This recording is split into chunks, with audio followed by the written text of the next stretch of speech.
let's talk about life after high school, because I'm sure like your responsibilities probably heightened, or maybe you even like saw to put more responsibility on yourself now that like you're done with high school. So like, how was life like after high school? After high school was pretty much hard. You know what I'm saying? Getting a few dollars. You know, at 14, 15, you got a car. Me and my homeboy Chip, his birthday, you know, that's the piece of my guy. You know, we was like grown men at the age of kids. I don't know if you ever heard the song I had, me and Trick here, it's called Hustle Hard. I said at 15, I was 25 at 15. You know what I'm saying? So I really was I was grown by the time I was 15. You know, paying bills. Like I said, I had a car, he had a car, then we had a car we was sharing.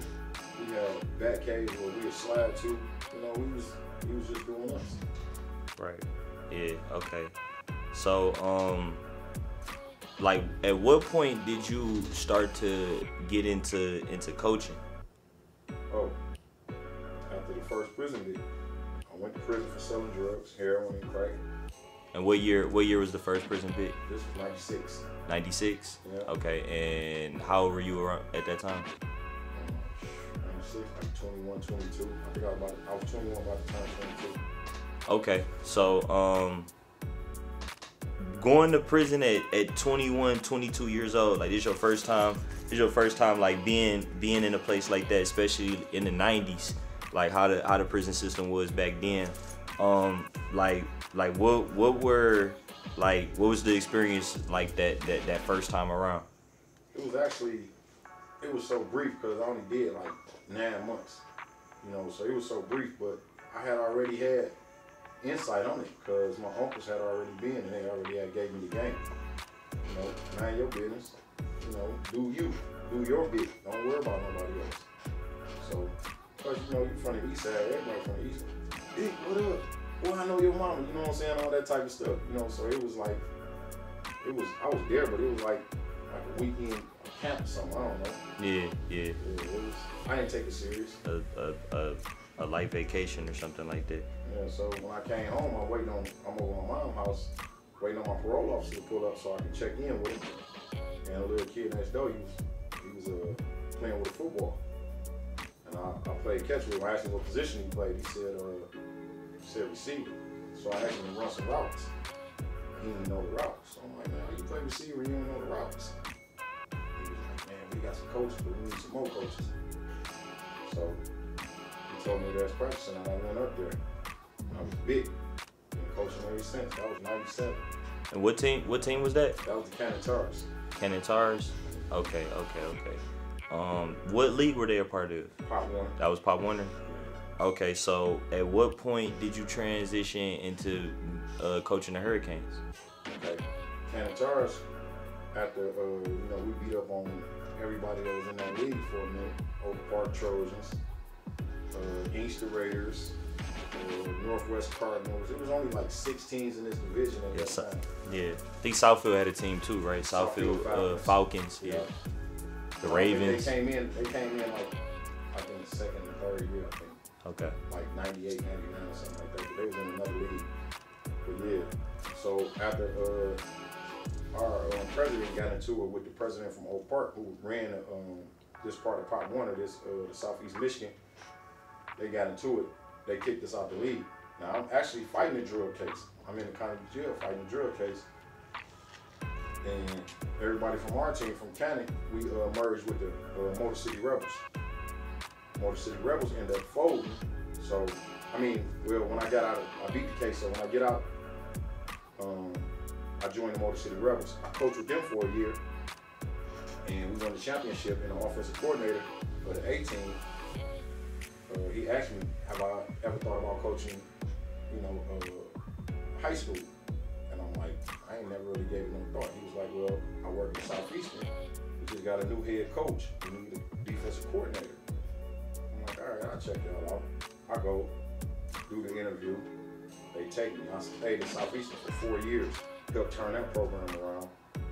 And Oh, you coached at SE for 4 years? Yeah, I Oh, coached at wow. SE for 4 Wow. years. And what years were those?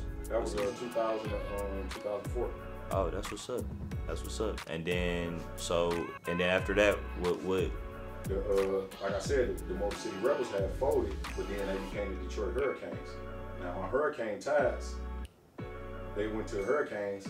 When I finished coaching for Southeastern, it was a lot of politics in there.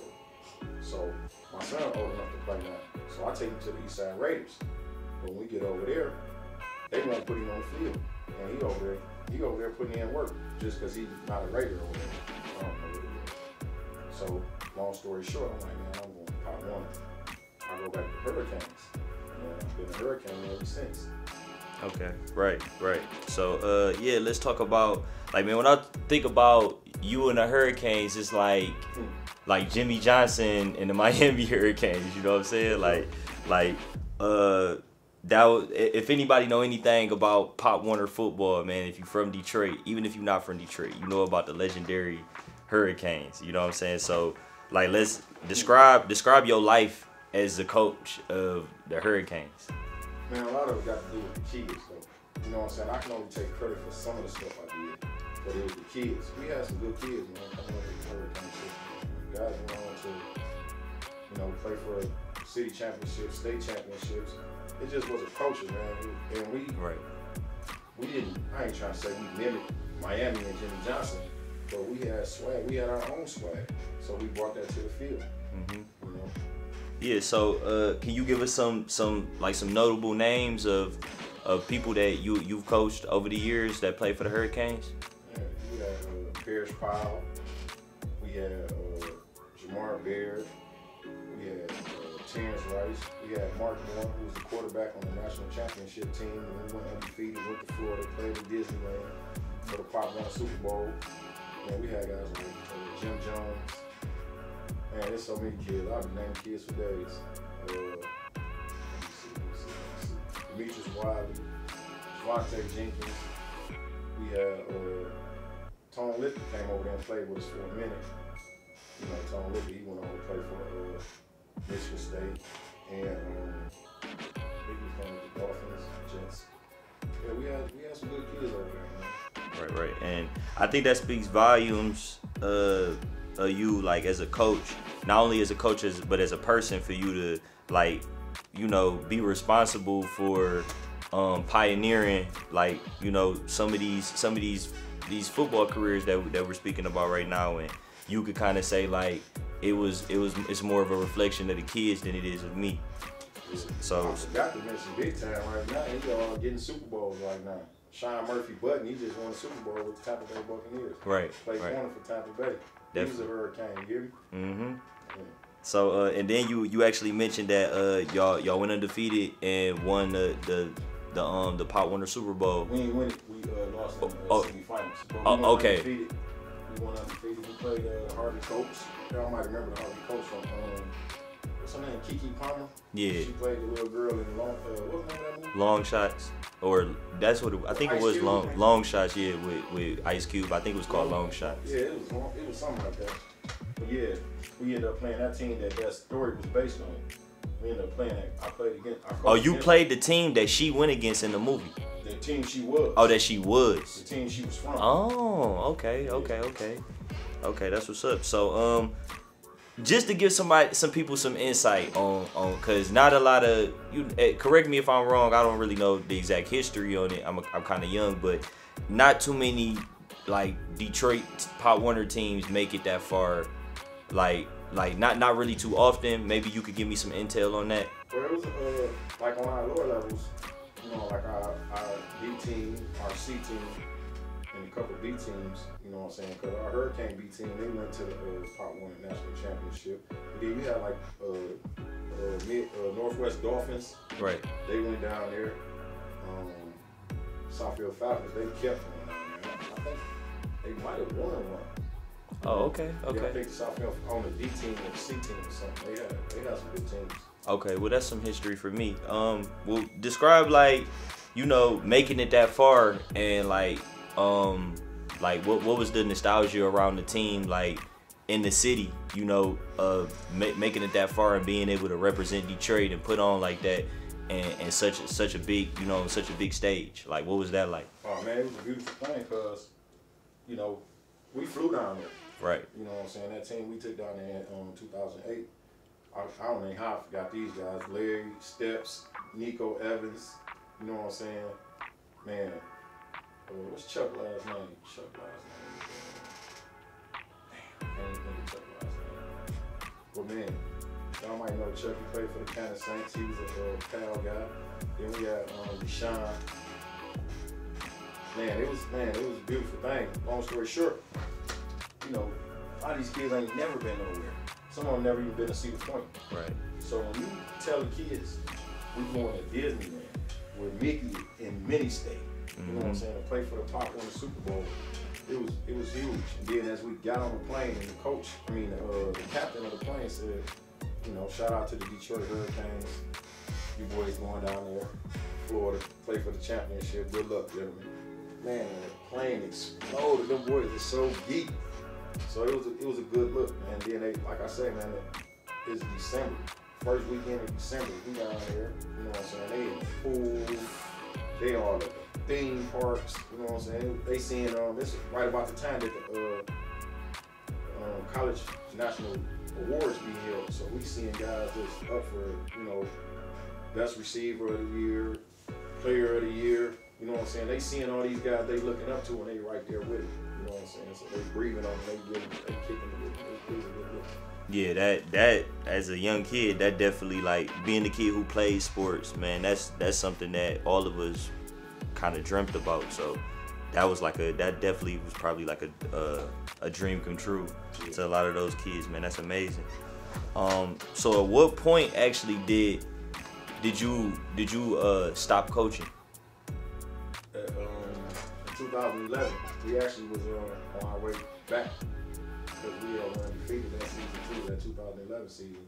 But I had caught the case. Okay, so you stopped coaching, the year, and that was the year you caught the last case that you caught, right? Right. Okay, so let's kind of backtrack a little bit before that.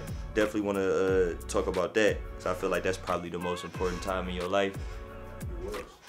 But we're gonna backtrack a little bit to around that same time that y'all was playing that national championship. You said 2008, right? Yeah. That was around the same time that you and Trick had that song that you mentioned, Hustle Hard. Yeah. Okay. I also remember some legendary picnics around that time when I was a young kid, man, called the Six Nick. Six Nick for sure. The Six Nick. So let's actually talk about the Six Nick. If people who aren't from Detroit or even people who are in Detroit who never heard about the Six Nick, you know, Crazy, yeah, I was gonna say that's kind of crazy, but let's just put on display what the Six Nick is for those people.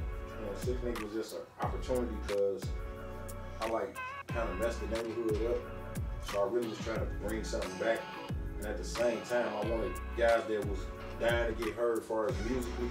You know, I wanted to give them a platform where they can, you know, display their skills.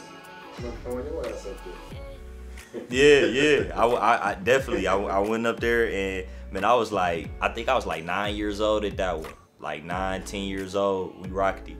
That was definitely I remember that like more than any, probably that's like top 5 moments in music for me, period. You know what I'm saying? So definitely and I actually remember one of your artists that performed at that same picnic that I rapped at. His name was Doc. Yeah, Doc. Doc, yeah, he was signed to what was it called, 6 Mile Records that y'all had, or Green Mile Records, one of those. 6 Mile Records. 6 Mile Records. How did you and Doc ended up meeting? Doc, my little cousin. Okay. It's my little cousin. Right. Okay. So let's talk about like that movement at that time, like when Doc was I remember he had a song out called Gravity. That was a classic. That was a smash. Let's talk about like during that time when he was kind of like working on forgot the name of the mixtape that he put out around that time. Medicine Man. Yep. Let's talk about the time where he was put that mixtape out and he was working on his album. That was like 2000. I 8, 9. Damn, what was it? Man, them years went so fast. I want to say like 2009, 2010. Might have been 2008 if I ain't mistaken. Because me and Trick did the Hustle Hard. That was 2007. And then Doc was working on Gravity like in 2008 at Medicine Man. Okay, yeah. So that was a real busy time in your life, man. You at the highest heights of coaching the Hurricanes. BET. I was on Rhapsody in the Spitch game in the basement. Facts. I'm like you're flourishing in athletics and the music business. Everybody know you for for a lot of things, for being a hell of a cook. At this point, you kind of like really establishing that legend that we all know as a chef, coach, and just a street legend, Dink. So with all of this like success that you having and your endeavors and stuff that you're doing, we fast forward to 2011. Like you said, you caught the last drug case that you just caught. Let's just talk about like how life was when you caught the case. Like what was going on around that time? Man, it was good. We was eating good. We was just enjoying the money that we was making. From the drugs we was selling, and the whole, like you said, 6 Mile Record movement, the whole coaching dynasty we was building up. That Hurricane dynasty, the 6 Mile Record dynasty, the street dynasty for what we were doing illegally. It was just all like, it was kind of like a emotional roller coaster, a mental high. It was an addiction. I could say it was an addiction to all the success. Success easy to get addicted to. So you gotta know how to balance it. When we talked about balance earlier, it was different because like the more you succeed, then the more you want. If you don't have a stop point,